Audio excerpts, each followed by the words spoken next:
What is crackling, everybody? Welcome on into the Heat Check Fantasy Podcast, powered by Numberfire. That is right here on the FanDuel Podcast Network and Numberfire.com, as we are going back through Week 13 of NFL DFS and breaking down all the big takeaways and what it means going forward. My name is Jim Sonis. I am a senior writer and analyst for Numberfire.com, joined here as always by Brandon Gadula. He is a managing editor for Numberfire. Brandon, happy late Thanksgiving to you. How was your Thanksgiving and how was Week 13 to you?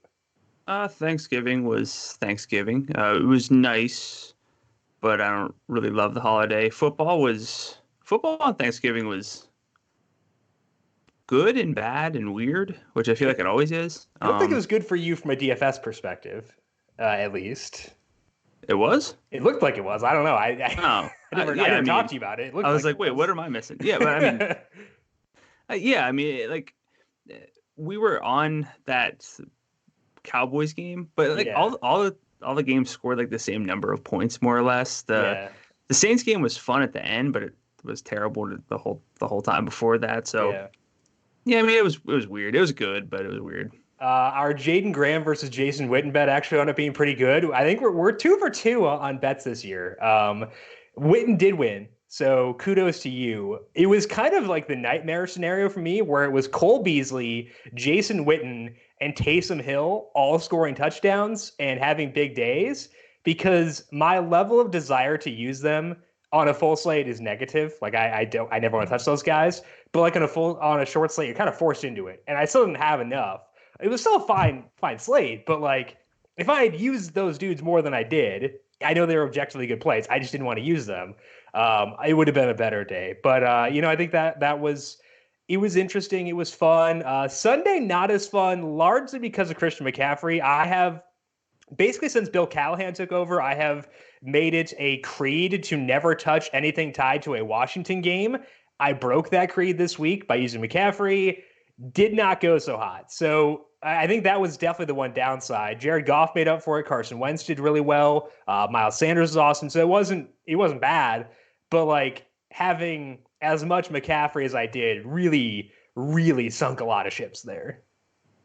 Yeah, definitely. And I was with you. I played a lot of McCaffrey because I had the value to get to him. Mm-hmm. But I mean, it happens. It's a hard price tag to pay off. It wasn't even a terrible game. It's just right. If you're not doing Christian McCaffrey things at $11,000, you're not really paying off. Right, exactly. And he did quote unquote Christian McCaffrey things. It just didn't involve a touchdown because Kyle Allen is abysmal. The problem is they're facing Atlanta next week, so here we go again. We're going to recap all of Week 13 here in just 1 second. But first, quick reminder to subscribe to the Numberfire Daily Fantasy Podcast feed to make sure you get these podcasts right as they are posted. We do one on Monday and one on Thursday to preview that week's main slate. We also do them on YouTube now on the FanDuel YouTube page, streaming those live 9 a.m. Monday and 10 a.m. on Thursday. Make sure you subscribe to the Numberfire Daily Fantasy Podcast feed wherever you get your podcasts, Apple Podcasts, Spotify, Stitcher, wherever it is, you can find us. And while you're there,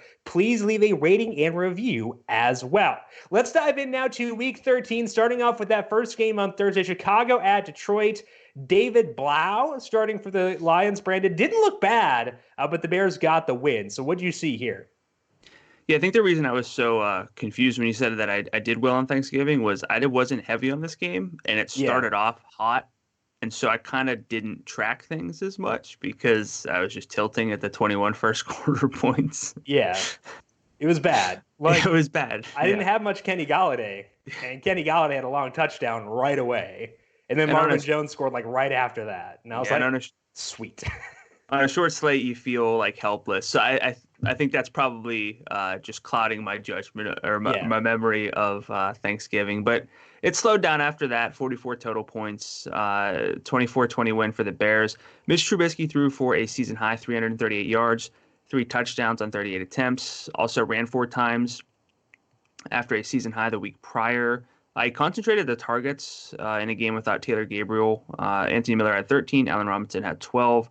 Each had 3 of 7 deep targets. So everything flowed through them. Javon Weems had 6 targets, played 89% of the snaps. If you ever want a third Bears receiver, once there's all 3 of them, with Gabriel back, it gets a little bit harder. So, I mean, just take that for what it's worth. But for now, Robinson and Miller do have key roles. Robinson has a 26% target share in 7 post-bye games, 33% of the team's air yards. His role's pristine. He's been able to thrive despite his quarterback for the most part. He's just been priced up on FanDuel. I would imagine he will be up there again moving forward. Miller, without Gabriel, would be worth consideration. He's had at least 22% of the targets in 3 straight games for the Bears. In the backfield here, David Montgomery wound up with 16 of 19 running back carries, 2 of 6 running back targets. Did have the game-winning receiving touchdown, played 62% of the snaps, but Tariq Cohen still played 55% of the snaps. Montgomery wasn't really scoring many FanDuel points, but he got up to 15.7 in this game. For me, he's just fine in the right matchups, but he's not good enough. He's not being used well enough. The offense isn't good enough to ignore game script. And they host the Cowboys on Thursday night in Week 14, so they're not on the main slate for next week. For the Lions, David Blau, he started hot, should start moving forward. Jeff Driscoll's on IR, had 280 yards on 38 attempts, put up 0.21 passing net expected points per dropback against a very good defense. The NFL average this year is 0.09, so he pretty much doubled that. The passing success rate was below average, so he's kind of boosted by the big plays. But he did throw deep 10 times, ran just once, so not that rushing juice that Jeff Driscoll was showing us. The overall targets were a little bit weird. T.J. Hawkinson had 11 for just 18 yards. Danny Amendola had 8.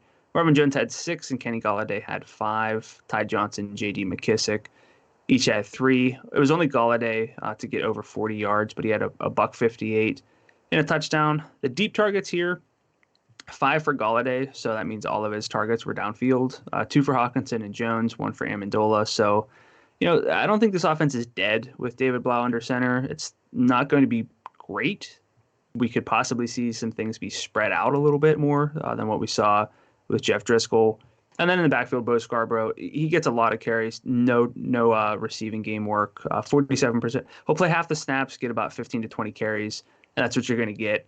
And they are 13.5-point underdogs next week against the Vikings. Should be a whole lot of fun there. Let's talk about the Bears, though, because I think that if you're looking at Mitchell Trubisky's, game-by-game performances, I think that his best outings have come recently. He's had bad games mixed in there still because, the Rams game happened in there. We got effectively benched.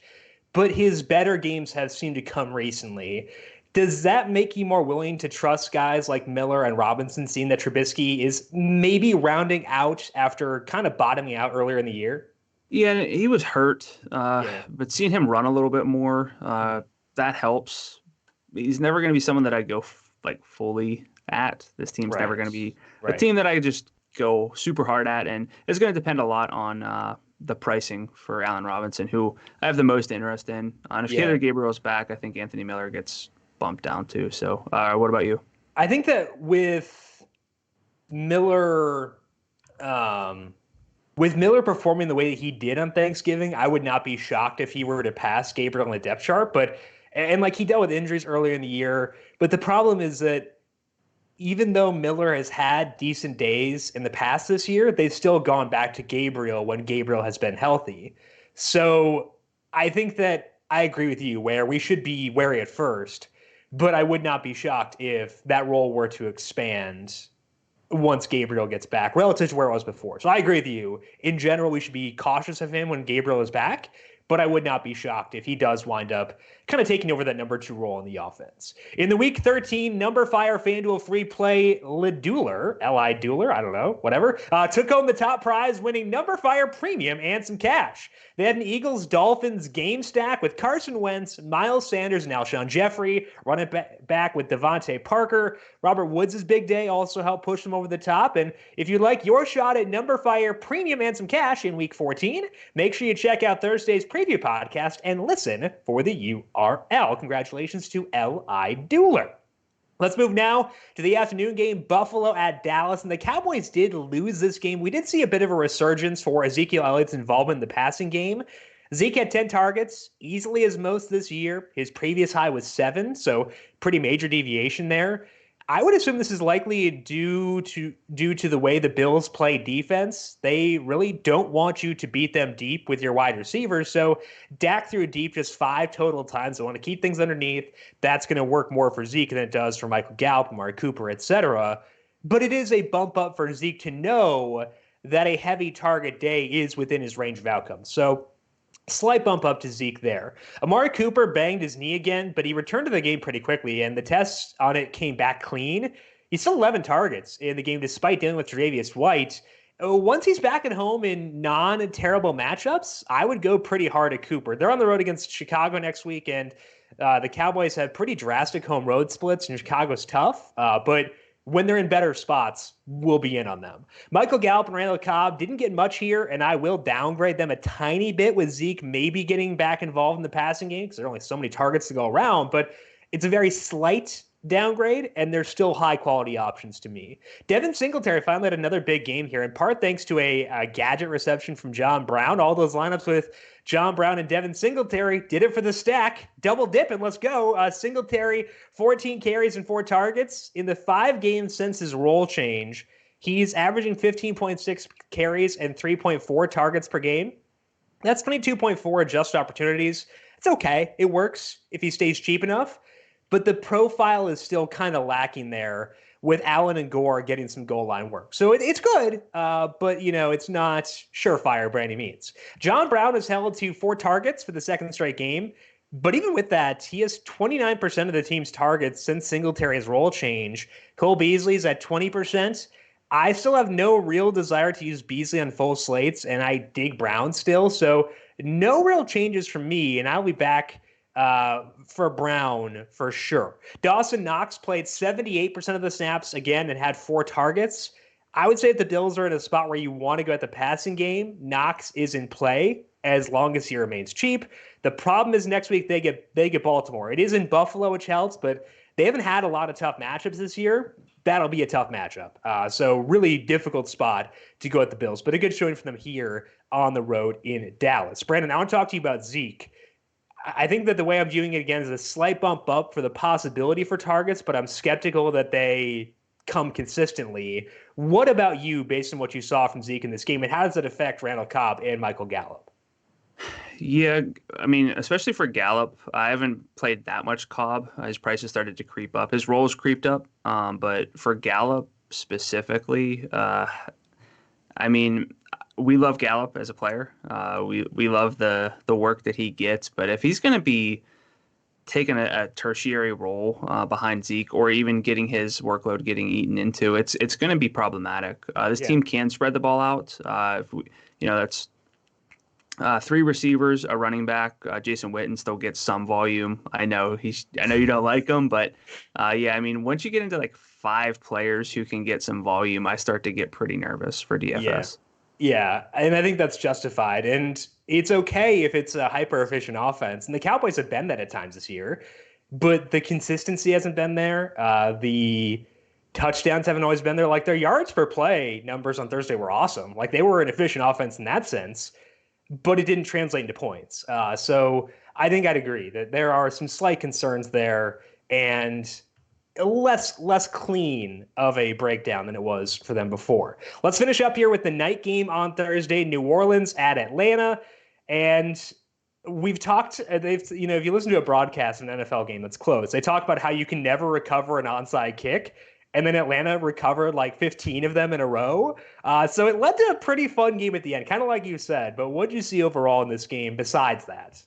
Yeah, I mean, really, they covered 3 straight. One was called a penalty, but it wasn't a penalty, so it was pretty nuts. But in the end, it was a 26-18 win for the Saints, and not a ton of points that we were hoping for. So we were kind of right in being low in this game because it really wasn't that great. But for the Saints, Alvin Kamara had 11 of 15 carries between he and Latavius Murray. He had 8 targets to tie for the team lead, played 82% of the snaps.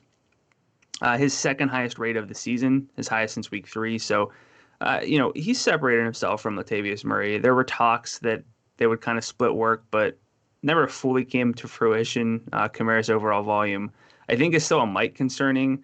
This team shares the touchdowns. They will give Taysom Hill touchdowns. They will do everything weird that they can to score points, and that is kind of my biggest concern with Kamara always. You just never can bank on the touchdowns.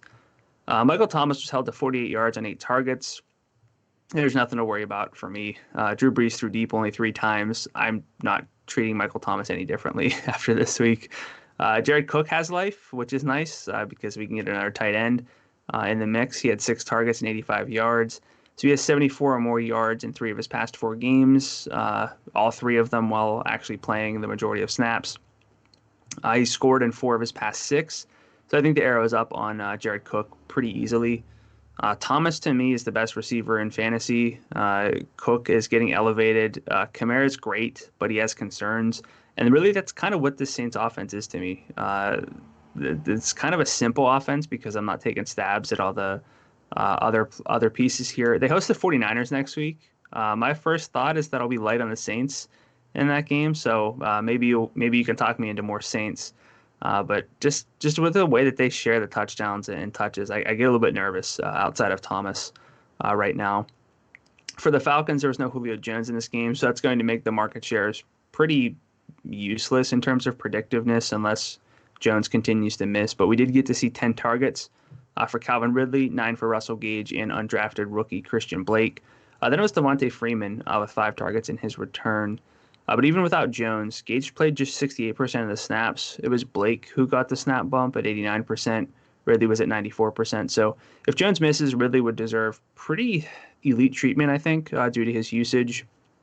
And despite the snap numbers, I would still prefer Russell Gage over Christian Blake. Ridley's had at least 21% of the targets in 3 straight games. So I would buy heavy in on Calvin Ridley.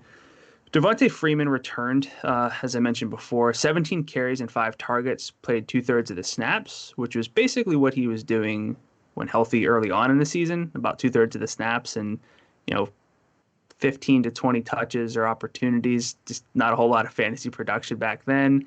Probably not going to be there now. If the matchup's right, maybe.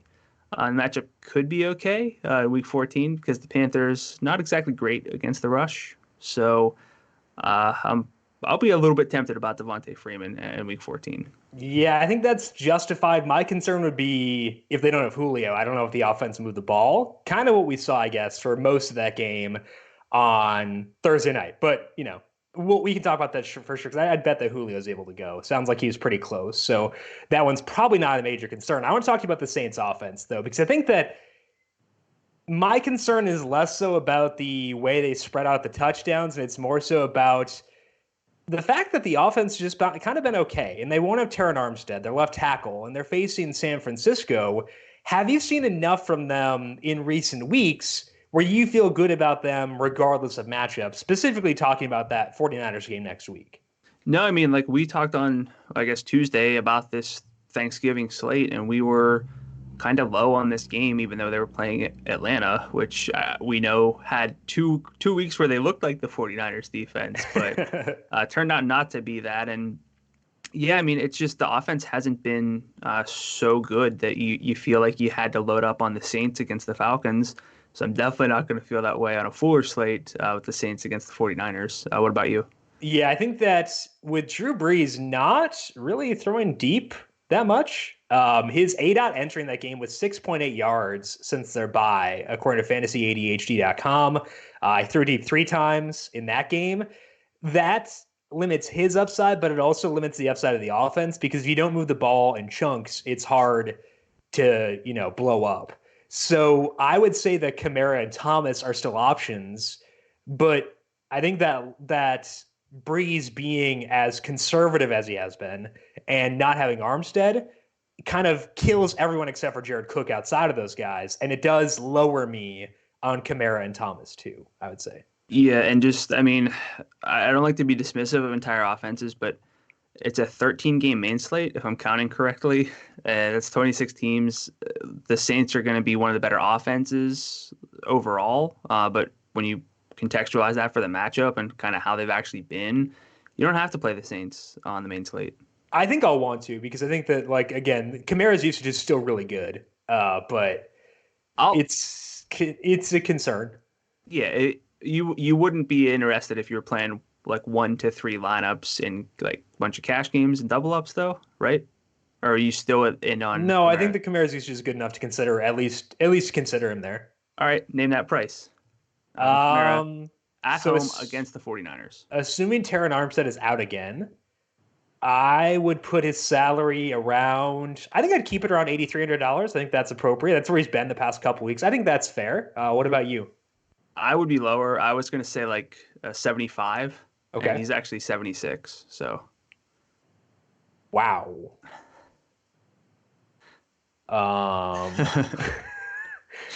That is You're not way what higher I was on expecting. Kamara than I am. I mean, I just love the targets. Like I know. I sell out for targets. 11 carries and 8 targets in that game. He has had since their bye, he's had 10, 10, 9, and 8 targets. And he hasn't scored a touchdown, but he's still at double-digit points every game since week 2, since Drew Brees got hurt in that Rams game.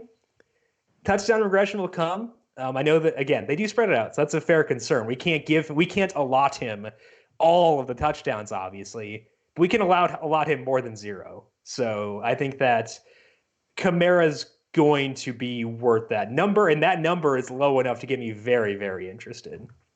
Is how I'd say that. Hey, I can see the case.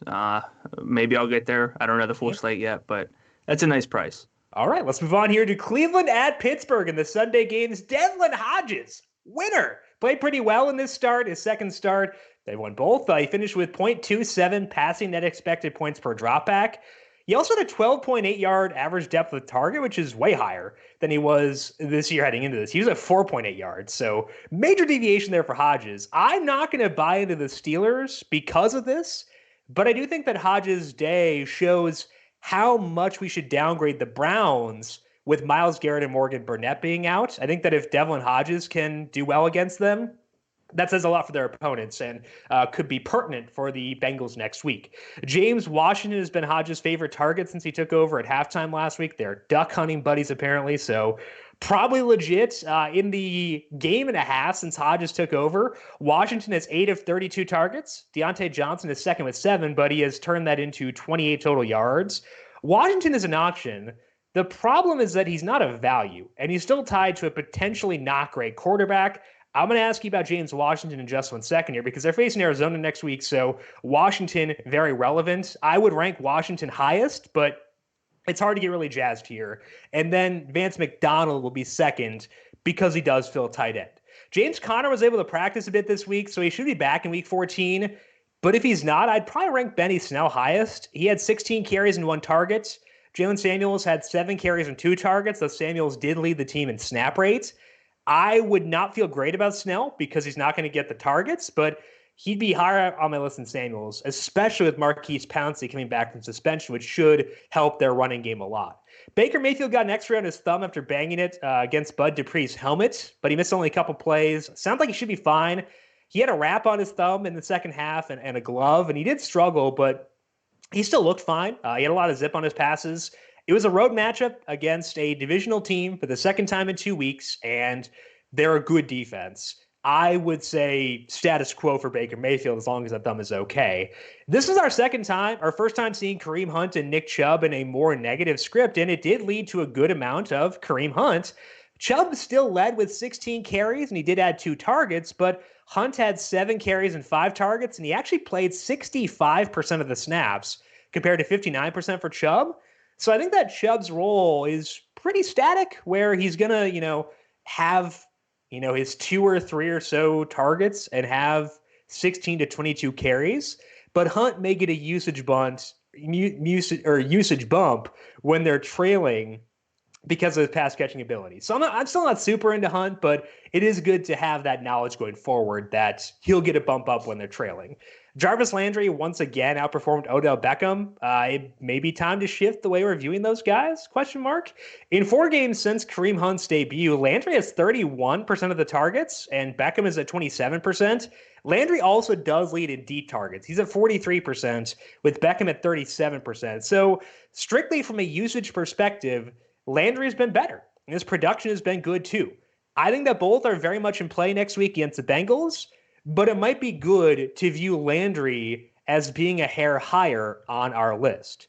I want to go back to the Steelers, Brandon. We know that Devlin Hodges is probably not a guy who we should expect to tear it up in general, but he's facing the Cardinals next week. With that in mind, and with the seeming chemistry he has apparently had with James Washington, name that salary for James Washington on the road against Arizona next week.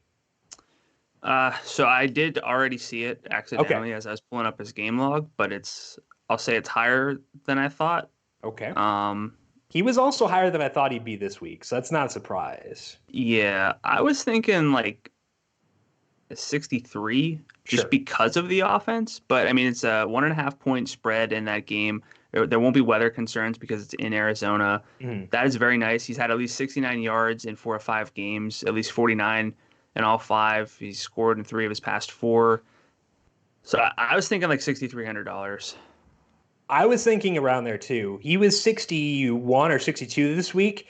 I think that 63 would be about appropriate because like Devlin Hodges just doesn't, outside of Sunday, doesn't throw deep that much. And that's like we talked about Drew Brees, that's a downgrade for the entire offense. Yeah. And James Washington next week on the road against Arizona checks in, I'm stalling, at $6,700. Yeah. Christian Kirk is 59. I know that Christian Kirk just got blanked by Jalen Ramsey, but I'd rather have Christian Kirk there. We can talk more about him later on, but I think 67 is a very high number, and it lowers my enthusiasm about going at a matchup that I've been trying to go at all year long. I think if you're playing James Washington, you're probably interested in stacking that game a little bit. Yeah. So if you play him with Kirk, it'll be a popular combination probably. Yeah. I mean, it's 13 games, so the ownership will be pretty dispersed. But if you average out those salaries, they're probably both around 63 or whatever. So that helps. And I think the other thing too is if you are stacking that game, James Washington is kind of easily, I would say, the most reliable piece. Would you agree? He's really the only. Yeah, that's fair. Vance McDonald will get discussion this week because he's a tight end facing the Cardinals. Right. But they've been smartly aggressive in salaries with those guys. Tyler Higbee is 55, despite the fact that he was a blocking tight end before this week. Vance McDonald is 58. Like, we're going to get a test on how much of a sieve they really are. Let's move now to the Jets at the Bengals. The Jets, I think we've done a good job, Brandon, this year of saying the Jets are a volatile offense, saying that they can have their highs, they can also have their lows, and we saw those lows on Sunday. What did you see with this Jets team against the Bengals and in general in this game with Andy Dalton back in the saddle? Yeah, I'm actually going to start with the Bengals, but 22-6 is not a score I typically see in the NFL, but that's what we got. Totally normal. Dalton returned with 0.17 passing net expected points per dropback, so about twice the NFL average on the full season. Not the most daunting defense by any means in the Jets, but it's a huge deviation from where Dalton was before he got benched, so that's a good sign. And another good sign is the target distribution here. Tyler Boyd led with 10. Auden Tate had 7, and surprisingly, C.J. Uzomah had 6. Of note, Alex Erickson had just 2 targets. Boyd had 5 of 6 deep targets. Uzomah got the other one, so not Tate. That was pretty surprising to me. I know that you were higher on Tate than Boyd. It was kind of about a 60-40 thing for me, but Boyd definitely got the better usage this week. Since Alex receiving yards. That's all I got. I got to cling to receiving yards because Tyler Boyd whooped Auden Tate's butt in every other category. So I will just say who had more receiving yards, and I'll base my entire argument based on that. I mean, yeah, you have that claim. That's all I got, but I'm going to cling to it. Now, since Alex Erickson's expanded role in Week 6 and with Andy Dalton, Tyler Boyd leads those games with a 24% target share. Tate's at 23%. Erickson's at 18%. The air yards actually heavily favor Tate at 39%. Boyd's at 29%. You're just an Auden Tate fan now. Apparently. Boyd's still getting deep work. I still rank them Tyler Boyd and then Tate, but I think Tate has the much bigger risk of being phased out if John Ross returns in Week 14. So keep that in mind as well. Yeah. But if John Ross is on the field, he can stretch it out, and that's good for the whole offense. So kind of. I would agree with that. Joe Mixon, 19 carries, 4 targets. Dude plays a lot. He can make some plays on his own, but the offensive line's just not good. There's not a whole lot of change for me. They're at Cleveland in Week 14. I still think the arrow's up on the offense. Dalton was good enough, and I think Ross will make an impact as well. I thought you had something to say. No, I was looking at the box score of this game and remembering how much Le'Veon Bell I had.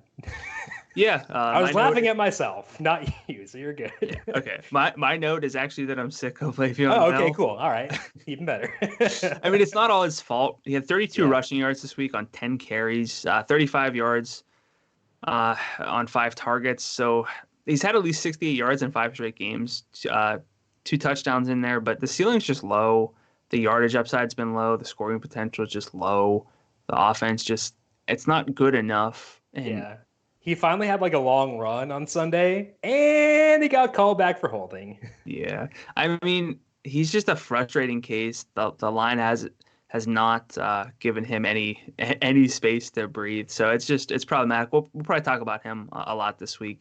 Sam Darnold didn't throw a touchdown despite 48 attempts. The lead target guys here, Robbie Anderson, 10 targets for 101 yards. Jamison Crowder, 9 targets for 8 yards. Since getting Darnold back in Week 6, it's been a pretty tight share. Crowder's at 22%, Anderson's at 19%, Demaryius Thomas at 18%, Le'Veon Bell 14%, and Ryan Griffin 13%. So nobody really dominates. Darnold doesn't do enough. So everything's kind of spread out. Anderson's the guy for the deep targets, but the problem is that they host Miami in Week 14. So now we're gonna have to dive back in to the Jets and their headache-inducing offense. Yeah, I think that's the right way to phrase it. Let's talk about Le'Veon Bell, because I think that he's the most pertinent guy here. I agree that Robbie Anderson should be at the top of our list. Seems like he and Darnold back on the same page, so I like him for sure. Le'Veon Bell, though, like, how low would the salary need to be for you to consider him in a cash game in a plus matchup at home? I want to say like 67.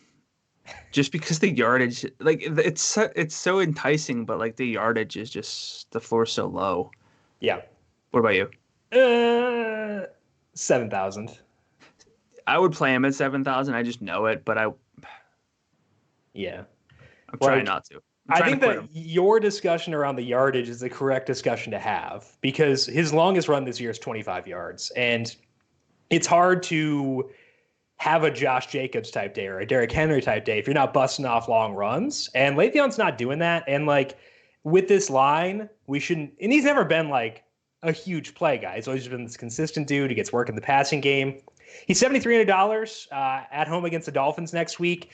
That's a number where I will use him for sure. But like, it's hard to get really jazzed, given the issues you outlined with the yardage upside. Robbie Anderson, 64. I think that's a good number, and I'll definitely go there. Would Anderson be your preferred route to getting exposure to the Jets at 64 compared to Bell at 73?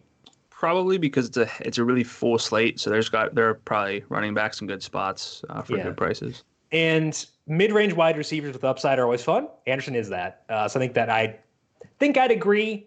But Le'Veon's still at home. At home, high A-dot guy. Yeah, against a bad defense. It is a repeat divisional matchup, but I trust the Jets more at home than I do on the road, and I think that's helpful here.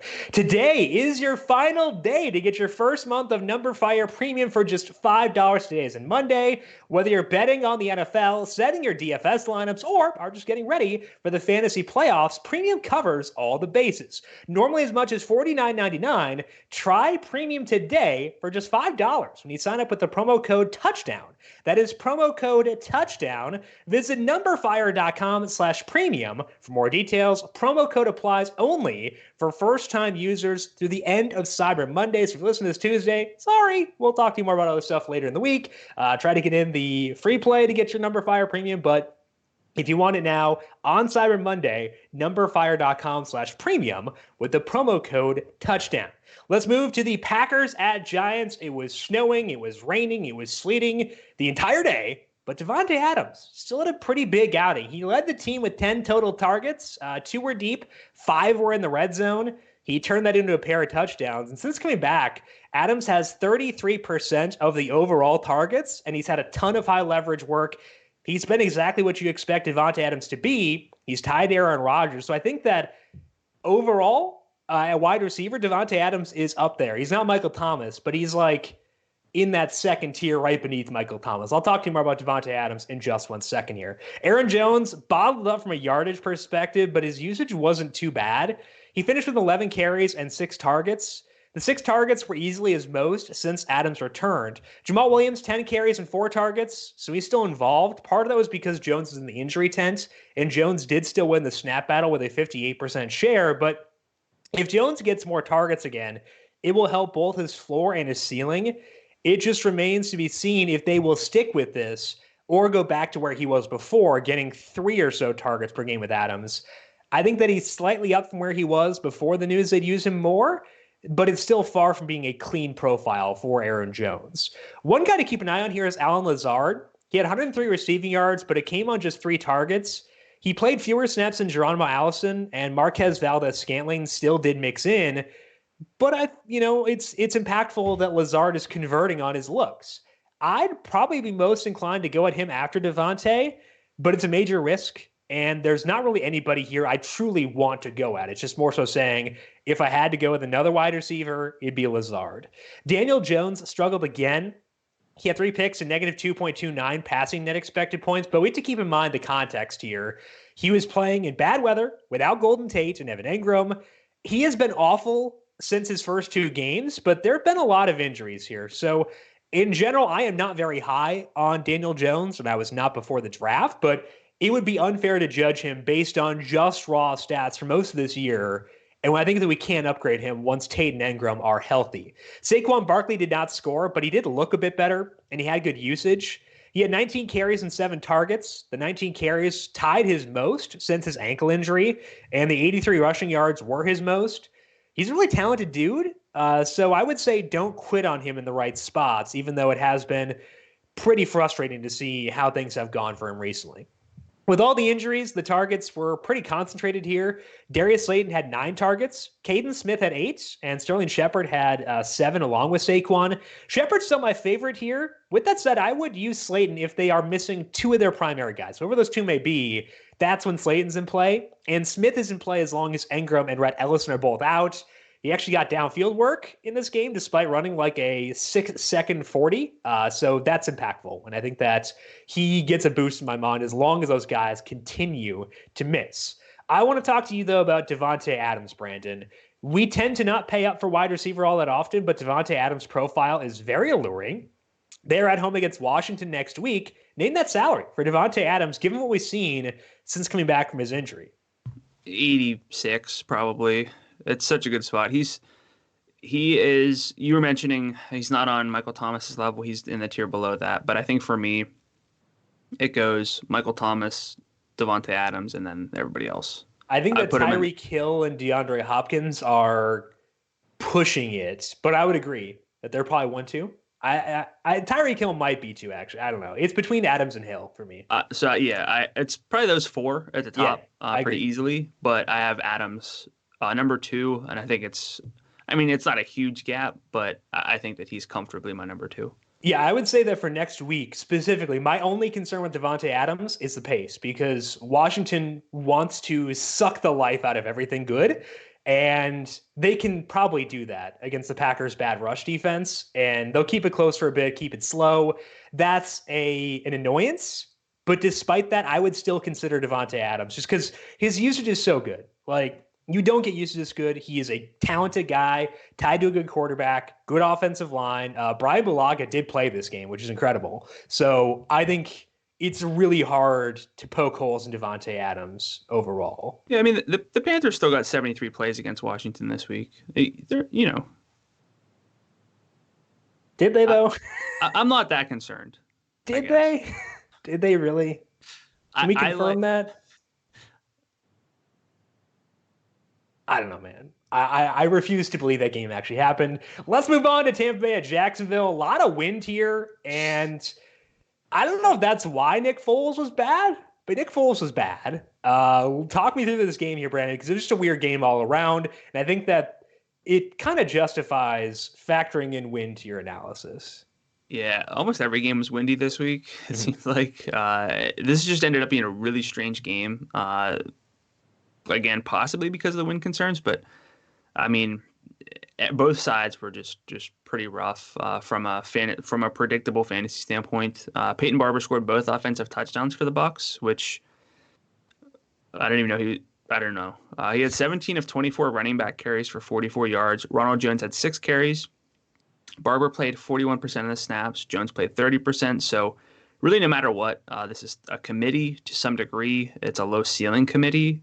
Even if you, I don't know, I feel like even if you wrap up all the running backs, Barber, Jones, and Dario Ogunbowale, they're still probably not that great of a fantasy asset. It just feels that way. If you can do that, their salary would be like 7,000, right?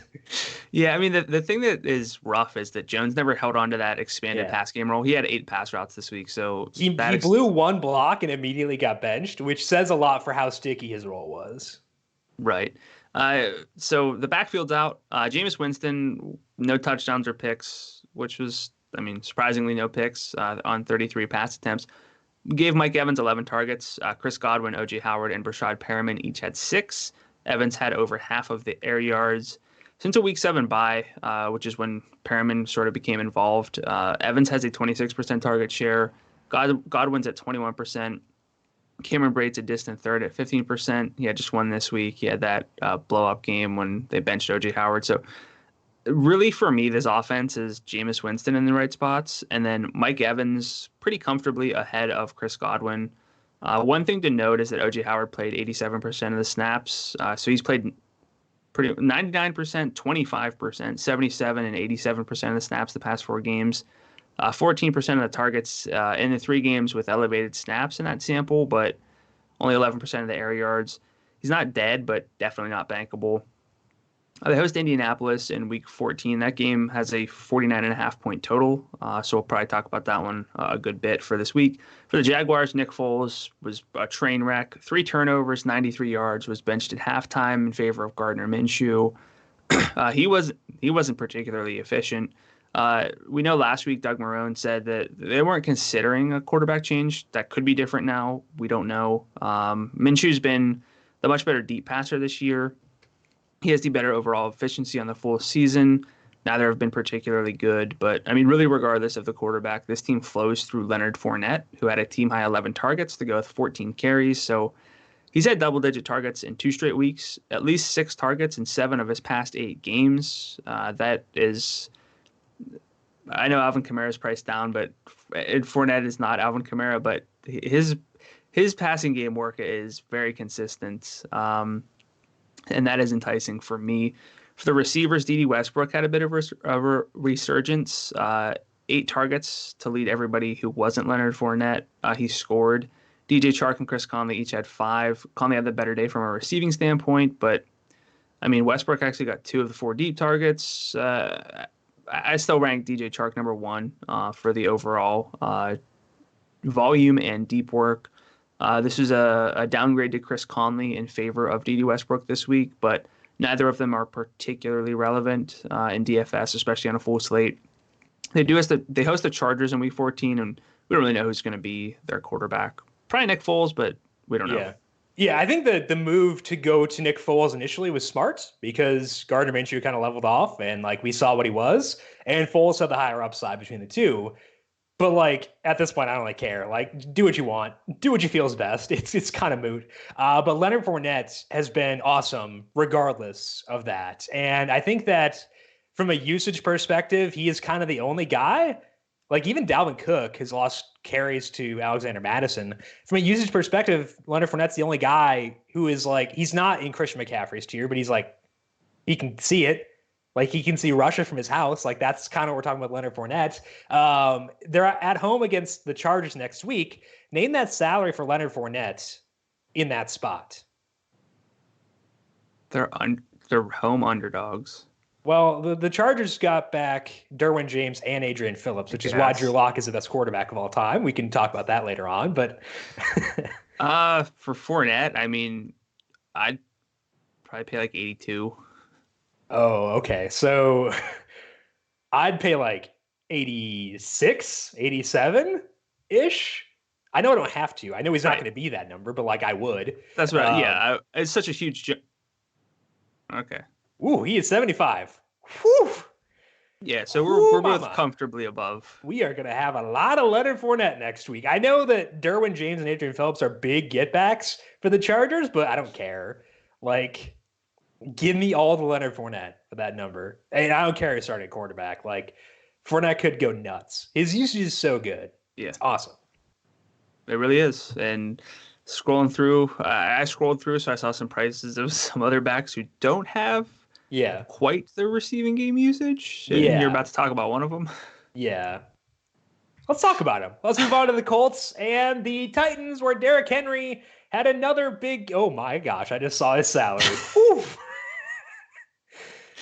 I saw it like 10 minutes ago and was laughing. I was trying to hold it back.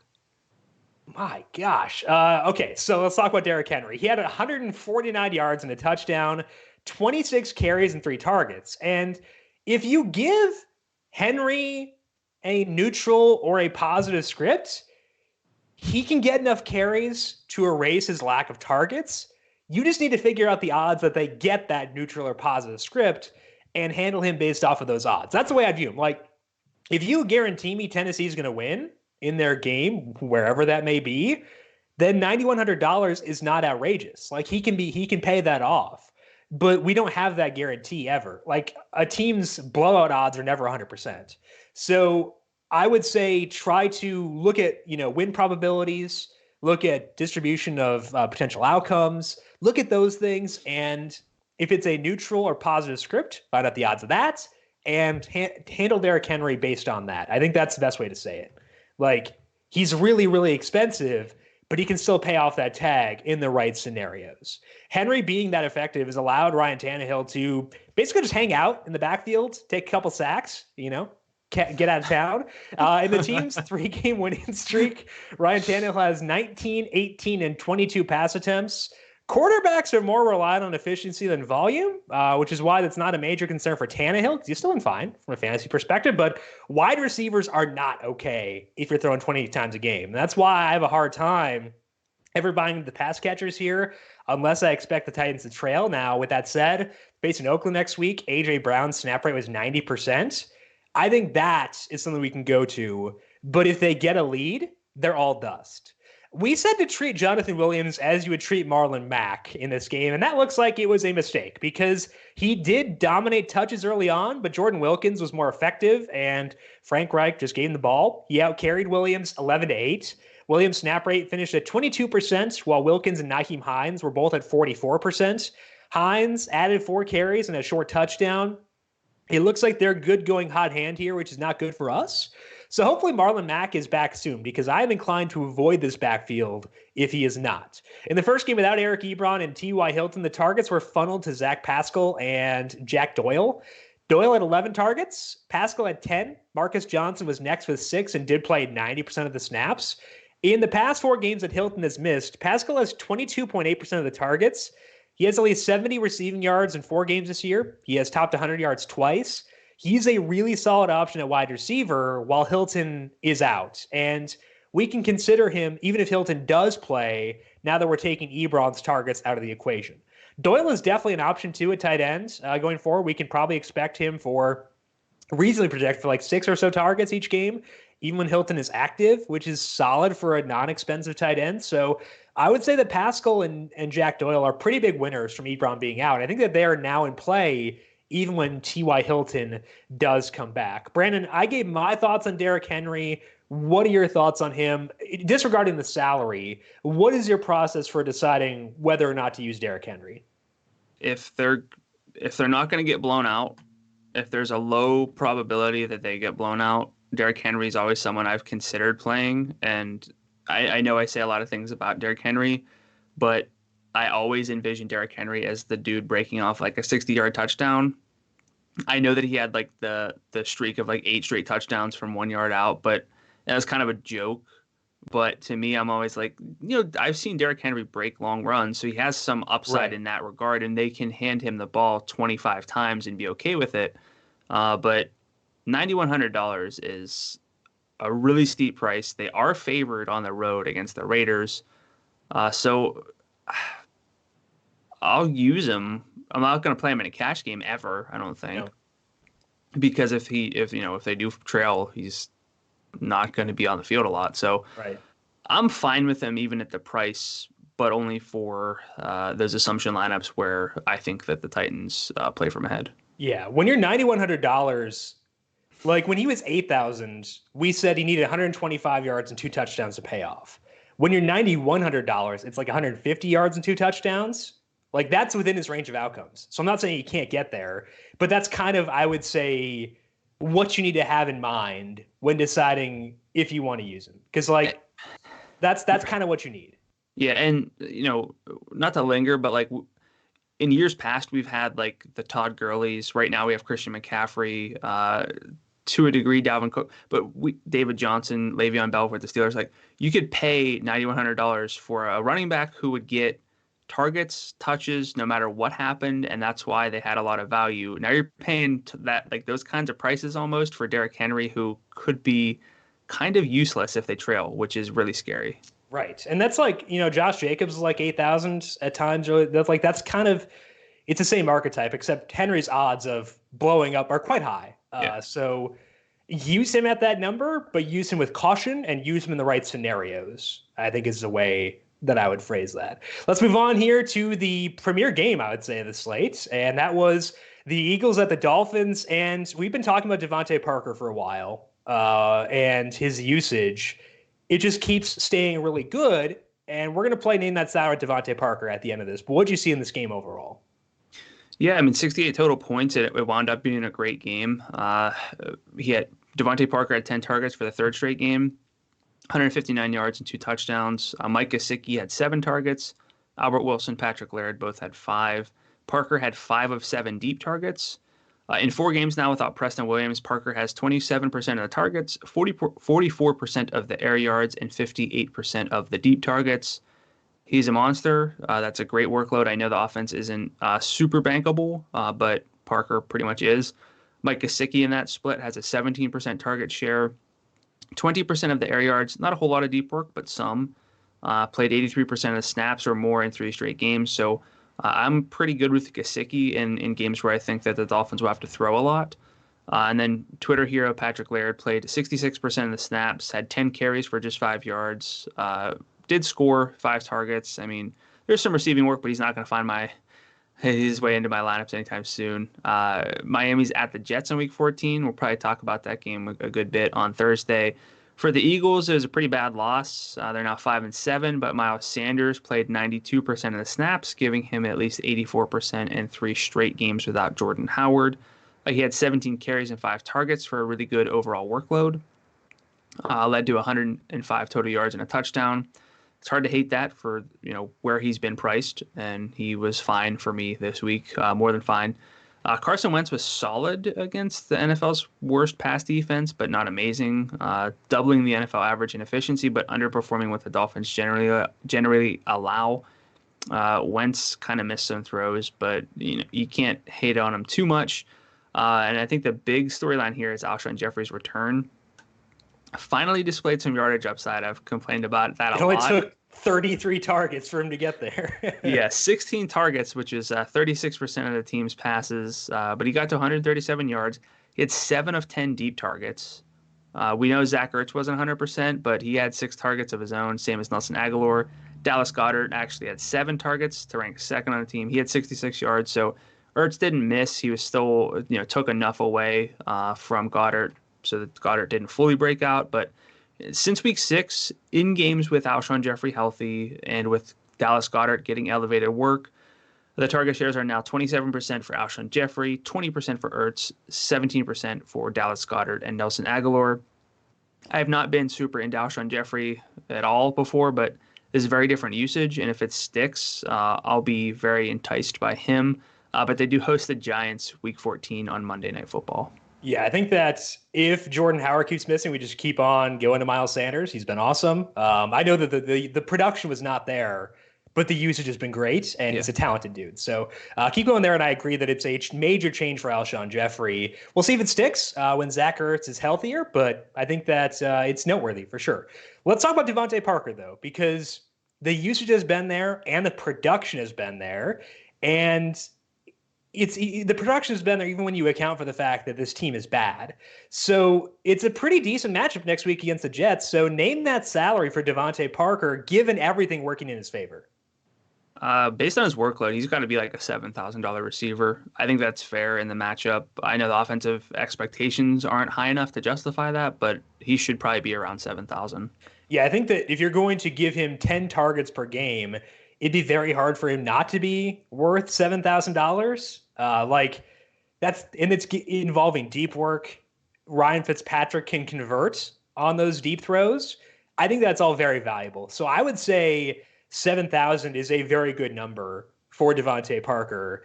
And on the road against the Jets next week, he is 72. That's a very high number. It's an increase of $1,200 from where he was. But I don't think that's outrageous. And I think that he's very much still in play at that number. Would you agree? Yeah, I think he's in play.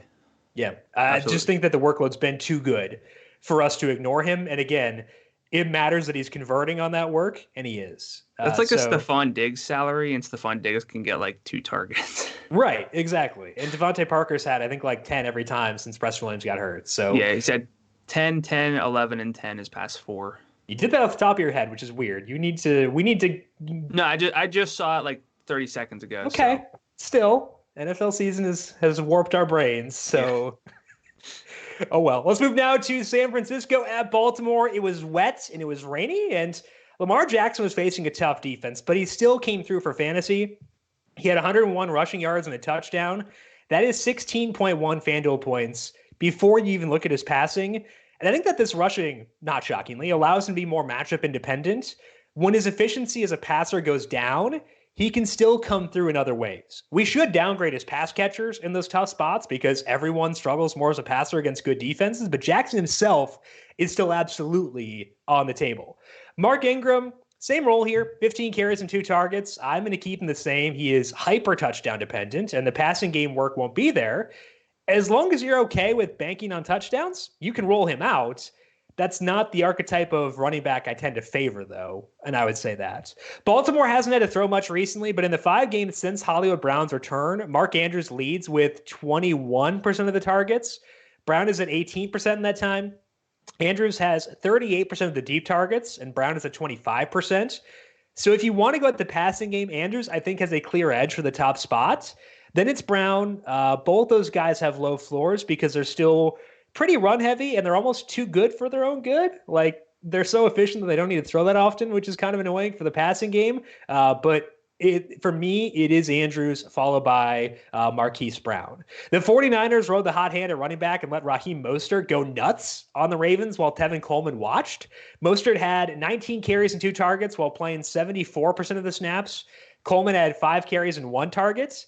Sounds like Matt Breida should be back next week, which will further complicate things.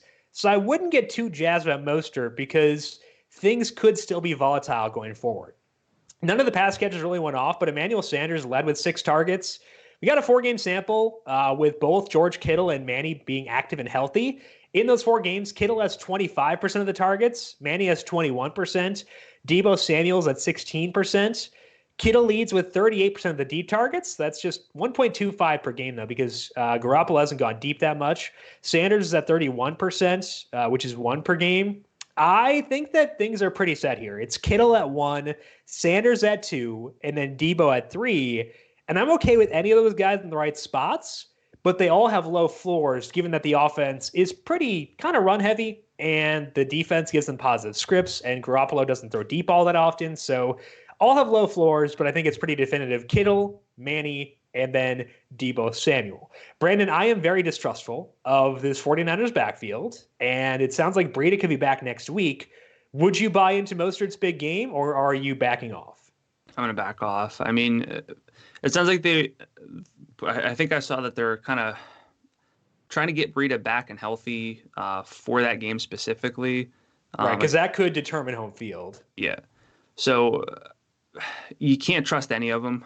I mean, it could be any one of them. It could be all three.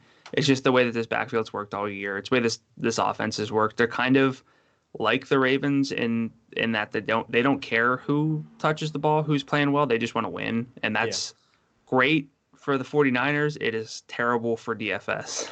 Yes, I agree. I have like no interest in the backfield. And like even when they've been banged up, they've still gone committee. Yeah. And on the road against New Orleans is not the spot to buy into a committee. So I'm gonna ignore it. Like it was cool to see him do it, but really no interest in going there personally. Let's move now to Washington at Carolina. Yuck.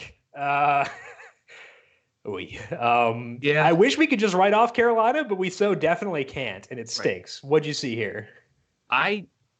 We just try to come up with takeaways for these games. I don't know if I learned anything new from this game. We know I think that's accurate. Darius Geis had 129 yards and 2 touchdowns on 10 carries, but Adrian Peterson still had 13 carries, 99 yards, and a touchdown. Neither of them played even 40% of the snaps. I'm not chasing either one of those performances. Washington called 30 run plays to 30 pass plays. They ran for 248 yards, threw it for 147. Dwayne Haskins has been bad. He took 5 sacks here. His passing net expected points per dropback is now negative 0.32, which means on average, he's losing about a third of a point off the actual NFL scoreboard per dropback. The NFL average is a positive 0.09. So it's not Ryan Finley bad, but it's not good. It's not good. Kelvin Harmon led with 5 targets and 51 yards. Terry McLaurin, Jeremy Sprinkle, Steven Sims Jr. had 4. I've tried. There's just not enough from Haskins to rely on these guys. I still have a little bit of appeal or a little bit of interest in Terry McLaurin and even Kelvin Harmon. McLaurin's at 23% of the targets. Harmon's at 20% of the targets over the past 3 games. They get a lot of air yards. They're at Green Bay next week. If the weather's decent, they could have to throw a lot. I know that they won't want to, but they could throw, and those 2 guys are the ones to target. I was overweight on McLaurin for the first time since the Bill Callahan change, and it didn't go well, so that was good. You should have had another touchdown this week. Yeah. Well, it's hard to bank on that when it's consistently one issue that's causing him not to catch those, and that is an issue that will still be there next week. Kelvin Harmon is someone that we should keep an eye on because, like, he's the reason Ryan Finley got drafted, basically. Like, he was really good, and when he was out, Ryan Finley was abysmal, so I would say keep an eye on him. He's not DFS relevant because they don't throw enough, but like he's a name that you should like log in your mind, I would say. Yeah, I'm with you. For the Panthers, again, I don't think I learned anything. Christian McCaffrey had a bit of a dud.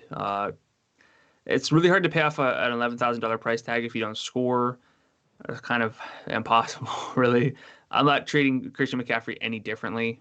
If I was willing to pay up before, I'm willing to pay up again. Just depends on the spot. Kyle Allen was bad here despite a great matchup. 278 yards on 46 attempts. Got 2 early touchdowns, ran for a touchdown, so wasn't a terrible fantasy day. But in terms of efficiency, it wasn't there. It usually isn't, but I'm still willing to take chances on him in the right spot. The main reason for that is because it's pretty easy to stack this team, especially if you're looking to spend down at quarterback. Kyle Allen is kind of one of the better stacking options. 13 targets for Christian McCaffrey, 12 for DJ Moore, 7 for Curtis Samuel. Greg Olsen left after a really bad hit to the head. He played over half the snaps, though, but Ian Thomas came in and played 44% of the snaps overall. I don't know how many of those came after the fact, but probably a good bit. Since a Week 7 bye, it's been DJ Moore dominating with 29% of the targets. He has 37% of the deep targets as well. He's the number 1 pass catcher in this offense. So really, again, I don't think I learned anything. This offense is still McCaffrey and then Moore, and then a tier down to Curtis Samuel, potentially Kyle Allen, and potentially Greg Olsen / Ian Thomas in the right games. Yeah, so I think the Falcons next week could be one of those games. Yeah, we always talk about like, did your view of them change? And I think I agree with you where nothing changed. Like, it's still a bad offense. McCaffrey's still going to get monster usage. DJ Moore is still going to get monster usage. Like, there's really no change for me. And if there's no change, going on the road in Atlanta means that I'm going to use them again next week. McCaffrey is $11,000 again. I think that's right, though, right? Do you agree? Probably. I mean, we got it 2 weeks ago where he was under 10% on the Sunday Million, I think, against New Orleans. We're not going to get that again. But I could see a situation in which people are very wary of using him at that tag coming off a bad game. Yeah, and we have 2 extra games on the main slate from what we've been having. So the value is almost guaranteed to be there this late in the year. Yeah. So you can play Christian McCaffrey. You don't have to. Sure. But you definitely can. What about DJ Moore? Name that salary for DJ Moore against the Falcons. I'd split the difference between 68 and 7,000. Go 6,900. I think again. I don't want to ever put him into 7,000. Like I would get worried because of the offense, but yeah, his usage is right there. Yeah, he's $7,100. I think that's appropriate. Like the offense is bad enough where he's not a must target that number.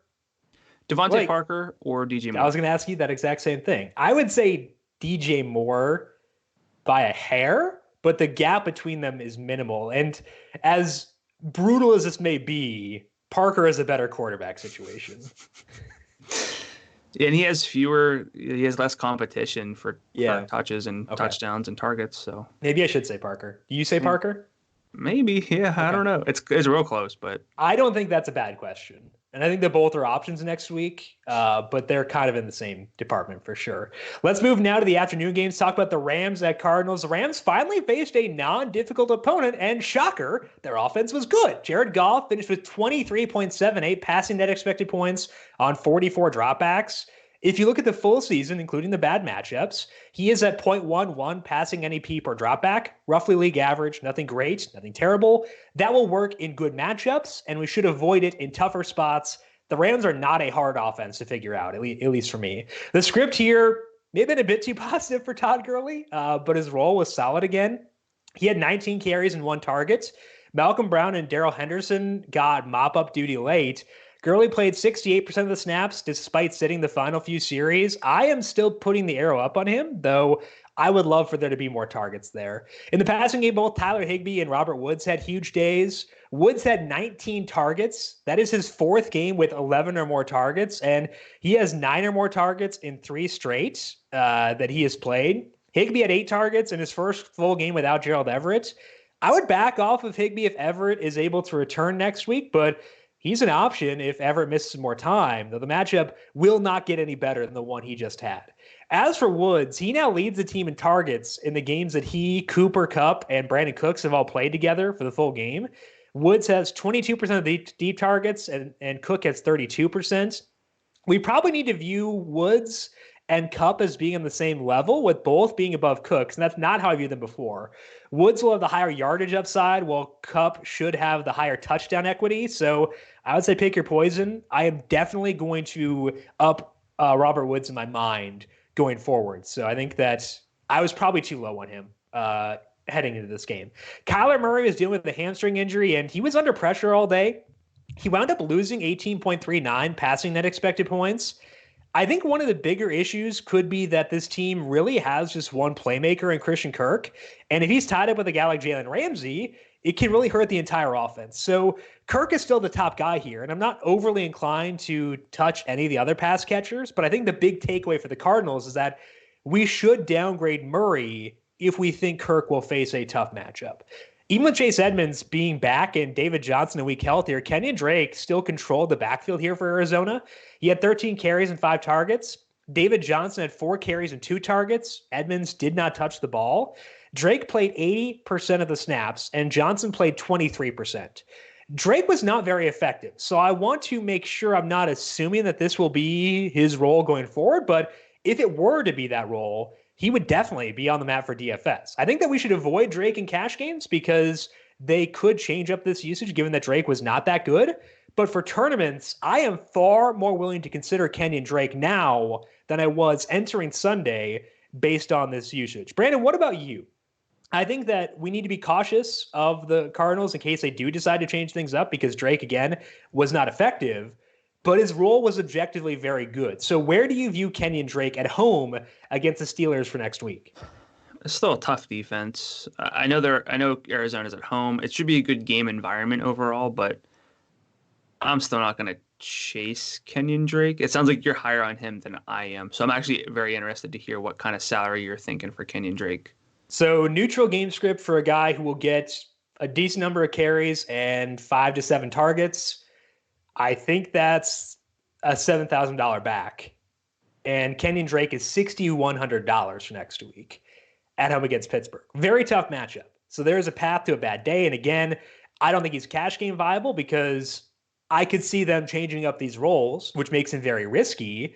But if he plays that role again, he would be awesome at that salary. So I think that Kenyon Drake's usage, despite a really bad game, is abundantly noteworthy from this game. What do you think about him knowing that his salary is 61?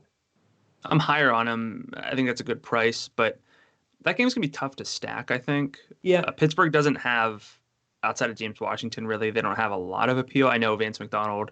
I don't know what his price is. He's 58. Oh, that's right. Yeah, I guess I'll play some Kenyon Drake, but I won't feel good about it. Yeah, I think that's. I'll still be nervous, I guess is. I will be nervous too, and he can't be a core play because there are odds they just decide, hey, let's go David Johnson now, or let's go Chase Edmonds now. But I want to make sure I get him in there at 61. I want to make sure I have exposure because if he plays that same role again, he could have a really, really good day. Yeah, so, for the salary. Yep, absolutely. Let's move on to the Chargers at Broncos. Drew Lock didn't really light it up, Brandon, in his debut, but I think that is noteworthy that the Chargers got both Adrian Phillips and Derwin James back for this game, and Lock was competent, and a competent quarterback is an upgrade for this offense. So what'd you see here between the Chargers and Broncos? Yeah, I mean, it could be an upgrade, and it is in theory, but for the target distribution, it might not be. I'll talk about that in a second. But for Locke himself, 2 touchdowns on 134 yards on 28 attempts. In terms of yards per attempt, it was 4.8, which is terrible. But in terms of passing net expected points per drop back, he was at 0.1, which is basically the league average. The passing success rate was decent, just a 6.6 yard average depth of target. So very passable. I'm not viewing this as a huge boost. Definitely not viewing it as a downgrade, but the target distribution was not what we've seen from Brandon Allen. He gave 5 to Cortland Sutton and Jeff Hireman, 4 for Royce Freeman, 3 for Noah Fant and Deshaun Hamilton. The air yards favored Sutton with 93. Fant was second at 38. Hireman had 31. The deep targets also favored Sutton, who had 5. Fant had 1. Hireman had 1 as well. So for Sutton himself, I'm not that concerned. He is a monster. He is an amazing wide receiver. He is going to lead the team in high leverage looks and overall looks, but there's a possible chance that Drew Lock spreads it out a little bit more, and that will kill Noah Fant.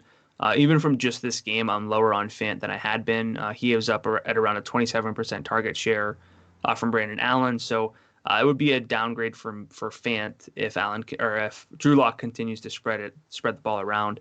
In the backfield, Phillip Lindsay dominated again, 17-5 in terms of the carries over Royce Freeman. Freeman had 4 targets. Lindsay had 3. Lindsay played only 46% of the snaps. Freeman played 57%. I do not understand this backfield. Freeman has led in snap rate in 8 of the past 9 games, but Lindsay is up 46-15 in carries in 3 post-bye games. So I was in on Lindsay a bit this week. His price was decent. I'm fine with him again. I wouldn't really touch Royce Freeman, but it's a weird backfield for sure. They are at Houston next week. They could have to throw a good bit, but I think the total is lower than I first thought when I looked, but I don't know off the top of my head what that is. For the Chargers, this team's kind of a wreck, getting healthier defensively, but just over their past 8 games, they've scored more than 20 points just twice. Melvin Gordon here had 20 of 29 running back carries for 99 yards, also had 3 targets. That left 9 carries and 5 targets for Austin Eckler. Since their coordinator change entering week 9, Melvin Gordon leads 76-32 in carries. The targets, though, favor Eckler 23-13. There's really no change here. Gordon is the preference for me because of the huge workload lead and still getting some targets, but neither are overly appealing. Phillip Rivers has been terrible. There's talks that he could get yanked. 5 touchdowns, 8 interceptions.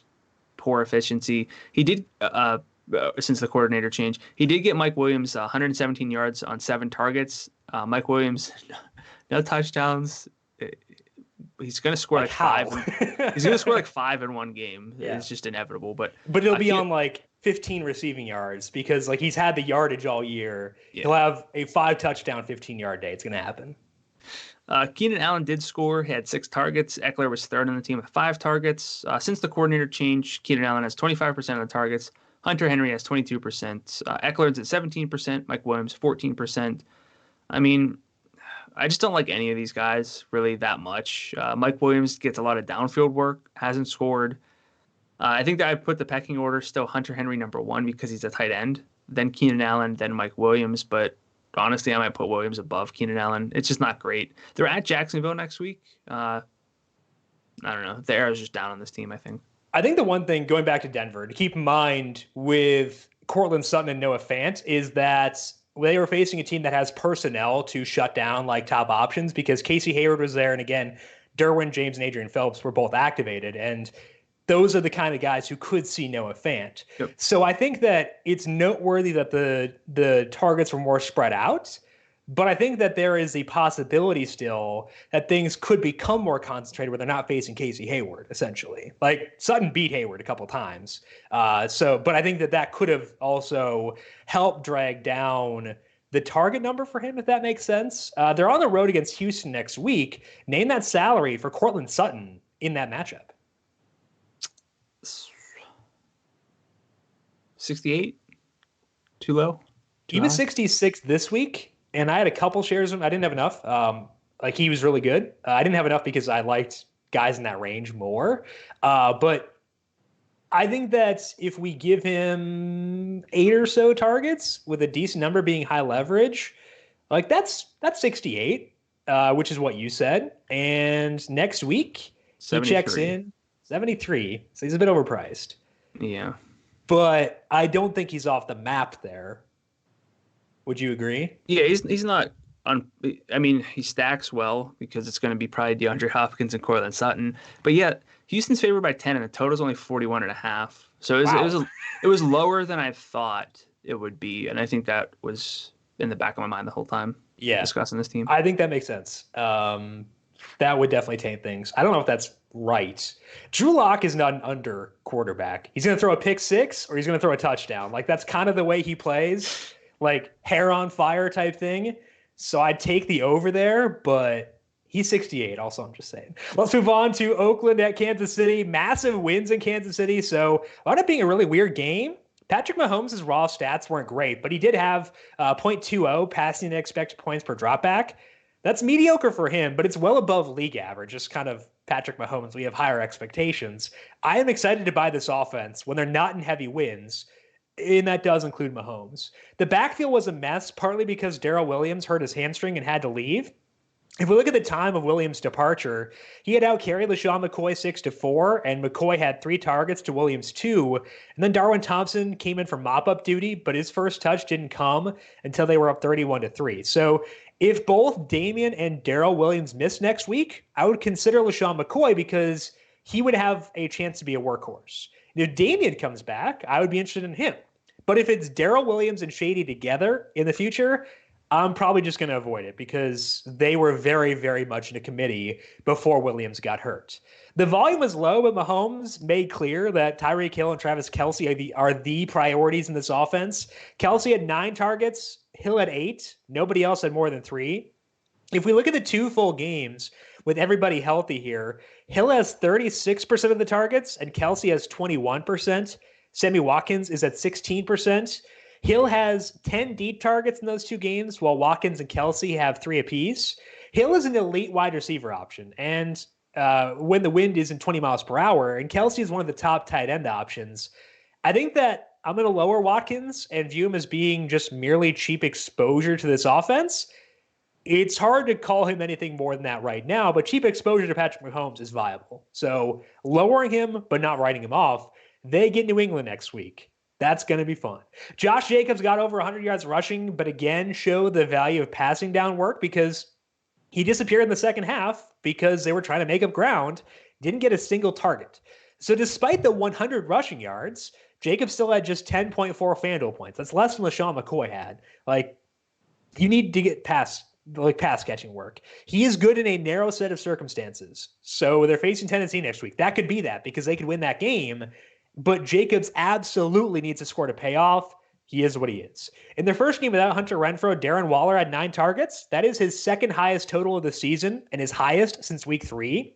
I think that our assumption that the floor would increase without Renfrow was correct.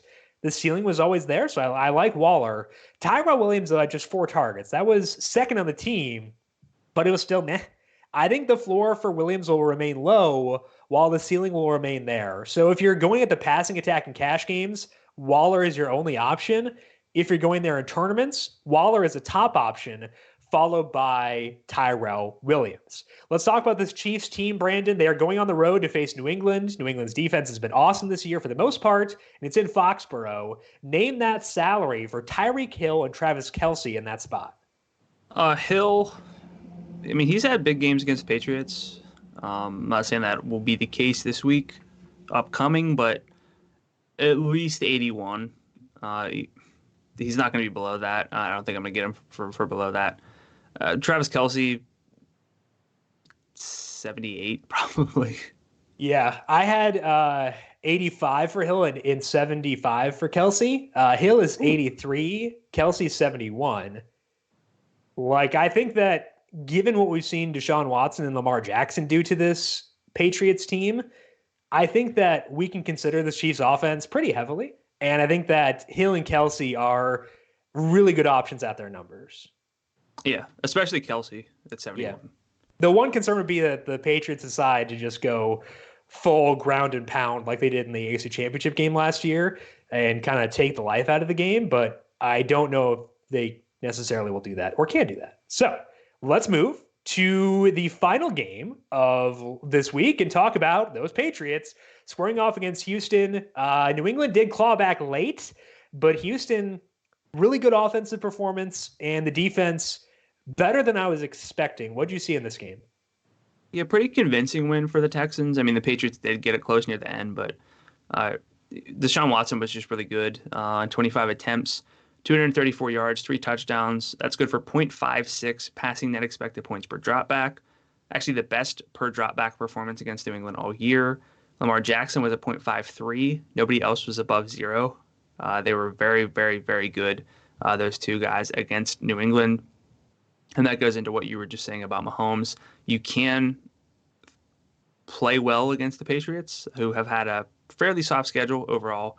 Watson also caught a touchdown from DeAndre Hopkins on an option play. I was so confused when that play was happening because, like, I thought DeAndre Hopkins' pitch was unintentional because it just kind of like looked like a hot potato. Yeah. And it like wobbled up in the air, and I was like, was that on purpose? And then you see the replay. It's like, oh, okay, that was on purpose. It was just ugly, but it worked. You have to go back through, but I'm pretty sure DeAndre Hopkins got like demolished after pitching that. I think he like got crumpled, but he had for Hopkins, he had a tough matchup here, especially with Stephon Gilmore, but led the team with 8 targets, 64 yards. So I'm not changing my thoughts on Hopkins with the tough matchup here. Duke Johnson had a bit of a resurgence with 6 targets. Kenny Stills had 4. Will Fuller had just 2 after getting 11 against Indianapolis in his last game. Dropped a touchdown. In 2 games with Fuller back, Hopkins has 29% of the targets. Fuller's at 24%. Duke Johnson now 13%. Stills at 11%. Did get a deep touchdown for Stills, but there's really just no change for me. Hopkins is the guy. Fuller and Stills are still high-risk plays. I still prefer Will Fuller, but you can't ever fully bank on either of them. And again, a pretty big game for Duke Johnson. 71% of the snaps, even in positive script, which is very surprising. Carlos Hyde played 40%. By comparison, 9 carries for Johnson. Hyde had 10. But more important was the receiving work, with Johnson getting 6. It's still not enough for DFS, but I'm going to be monitoring this situation pretty closely. They host Denver next week. We just talked about that. They're 10-point home favorites. For the Patriots, James White just went nuts in negative scripts. 177 total yards, 2 touchdowns on 22 touches and 85% of the snaps. They could trail again, next week against the Chiefs. They are 2.5-point home favorites to start the week, but That is noteworthy for James White. Tom Brady had an average game efficiency-wise, but did get to 326 yards and 3 touchdowns. He's been league average this season. The passing success rate's been below average. It's hurting the offense overall. I'm not saying it's Tom Brady's fault, but that's just the truth right now. Julian Edelman led the team with 12 targets. James White again had 11. Jacoby Myers had 7. Phillip Rivers had 6, and Mohamed Sanu had 5. It's really hard to figure out any relevant samples. They have 4 games with Sanu, but Jacoby Myers and N'Keal Harry, emerged last week without Sanu. So the snaps in this game, though, according to Pro Football Focus, 76% for Jacoby Myers, 28% for Harry, 24% for Sanu. Last week, Harry played 81%. Myers held steady from his rate last week. So I would guess maybe Sanu's not 100%. Myers, though, would probably be viewed as the second receiver. In that matchup against the Chiefs, we're probably going to want to take a deep look entering Week 14. I think we'll probably discuss that in detail on Thursday. Yeah, once or twice, I would assume. I think that I have been hesitant to criticize anything with the Patriots offense this year because they've had so many injuries, and they did lose. Their center got hurt during the game. Their backup center, I should say, and I think that's noteworthy. But this is kind of the team they're going to have for the rest of the year, and they were still very underwhelming from an offensive perspective. So if I were to grade my level of concern at the Patriots offense, it was relatively low the past couple of weeks. It got ratcheted up a decent amount on Sunday based on what we saw against the Texans, given that they have most of their guys back. Like Isaiah Wynn's back. Sanu was there. Dorsett was there. So I don't know. I think that my level of concern has increased. What about you? Yeah, it's not great. Yeah. Name one Patriot you feel confident in other than Julian Edelman. I was going to say Edelman. James White's role fluctuates based on the week. I don't know if they're going to go rush heavy with Sony Michel next week. I don't know. I think it is just Edelman. I think that I agree with you where Myers is number 2. But I don't know. Will Sanu's snap rate increase next week? I don't know. It's so hard to figure out. Myers is 5,100. That helps. That helps alleviate a lot of the concern. Yeah. But I think the offense, I haven't been that concerned all year. I am now way more concerned than I was because I base it all off of expectations. I didn't expect them to do well in tough weather on the road with a bunch of guys out. I expect them to do well on Sunday. And the over hit, which is nice, finally. Late, but it hit's a hit. But I think that my level of concern with them is higher than it's been all year. And I think that's something we'll have to talk about again once we get to Thursday. That is all we have for week number 13, though, Brandon. I think that it's an interesting week. I think that we have some guys who will be talking plenty about Thursday, some potentially interesting games. We'll see how things go as the week goes along. Any final thoughts for you before we wrap up week 13? It's a good time to adjust what your your assumptions have been about these players, these teams. Don't overcorrect to a small sample, especially there's a lot of nuance with injuries, guys in and out of the lineup. But I think the very end of the year is when you can get some leverage if you're willing to change and adapt from what we've seen for the full season. Absolutely, because things are still changing. Things are very much changing, and things changed on Sunday. So make sure you note those, make sure you're aware of those, and react accordingly when setting your lineups. That is all we have for today. We'll be back again on Thursday to preview the Week 14 DFS main slate. Make sure you subscribe to the Number Fire Daily Fantasy Podcast feed to get that podcast right as it is posted. You can find it on Apple Podcasts, Spotify, Stitcher, or wherever you get your podcasts. And while you're there, please leave a rating and review. You can also subscribe to the FanDuel YouTube page to get notifications as we go live on Monday and Thursday. Monday at 9 a.m. and Thursday is at 10 a.m. Brandon, people have questions for you on Twitter. Where can they find you there? I'm at Gudula13, GDULA13. And I am at Jim Sannes, JIMSANNES. You can also follow the FanDuel Podcast Network at FanDuel Podcast. Big thank you to Calvin Theobald for running the video side of things for today. Thank you, Cal, as always, for keeping us on the airwaves there. And thank you to everyone for tuning in both on YouTube and the podcast version. We appreciate you, and we'll talk to you again on Thursday. This has been the Heat Check Fantasy Podcast, powered by Number Fire.